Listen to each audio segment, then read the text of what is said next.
সদৌ অসমবাসী ৰাইজে আমাৰ বৰদিগাৰ আলি আই লৃগাং ৰিচিপশ্যন কমিটিৰ তৰফৰ পৰা আমি ফাগুনৰ প্ৰথম বুধবাৰে আলি আই লৃগাঙৰ শুভেচ্ছা জনাইছোঁ। আজি আমি দিনদুৰা কাৰ্যসূচীৰে আমাৰ বৰদিগৰাই মিচিং নামঘৰত মৰাং অসমত দিনদুৰা কাৰ্যসূচীৰে মিচিংসকলৰ কৃষিভিত্তিক উৎসৱ আলি আই লৃগাং দিনজোৰা কাৰ্যসূচীৰে আমি উদযাপন কৰিছোঁ। সেই কাৰ্যসূচীত প্ৰথমটো আমাৰ লিগত অনুষ্ঠানটো এতিয়ালৈকে হৈ গ'ল। এতিয়া বৰ্তমান আৰু কিছুমান কাৰ্যসূচী আছে আৰু এইখিনি আমি এতিয়া চলি আছে।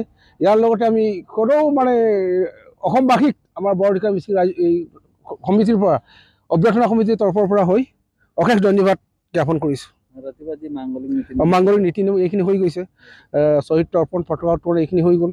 এতিয়া প্ৰায় গুমৰাগ নৃত্য এইটো উন্মোচন কৰিব, এইখিনি হ'ব আৰু তাৰপিছত সন্ধিয়া আৰু সাংস্কৃতিক সন্ধিয়াৰো আমি আয়োজন কৰিছোঁ। এই উৎসৱটোৱে আমাৰ মিচিংসকলৰ মানে কৃষিভিত্তিক, যিহেতুকে মিচিংসকলৰ প্ৰায়ভাগ মানুহেই মিচিংসকলেই যিহেতুকে কৃষিভিত্তিক, সেইকাৰণে আমাৰ কৃষিৰ মানে কৰ্মত জড়িত হোৱাৰ বাবে আমি আজিৰ পৰা প্ৰথম মানে কৃষি মানে আৰম্ভ হোৱা বুলি ধৰিব পাৰি আৰু লিগত অনুষ্ঠানটি মিচিং ভাষাত আমি লিগত বুলি কওঁ, যিটো মানে শস্য সিঁচি পেলাই মানে হেৰি হয়, এইটো মানে প্ৰায় এতিয়া মানে আৰম্ভ হৈ গৈছে। আজিৰ পৰা এইখিনি আমাৰ মানে আৰম্ভ হৈ ধৰিব পাৰি আৰু হয়। পোনপ্ৰথমে মই সমূহ অসমবাসী ৰাইজক মিচিংসকলৰ জাতীয় উৎসৱ আলি আই লৃগাঙৰ আন্তৰিক শুভেচ্ছা জ্ঞাপন কৰিছোঁ।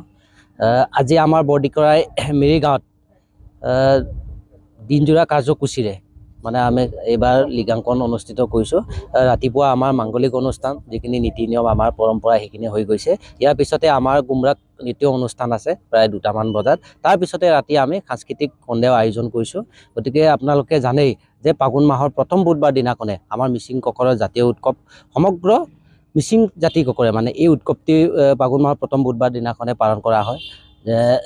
আৰু মই সকলোলৈকে আজিৰ দিনটোতে শুভেচ্ছা জ্ঞাপন কৰিছোঁ।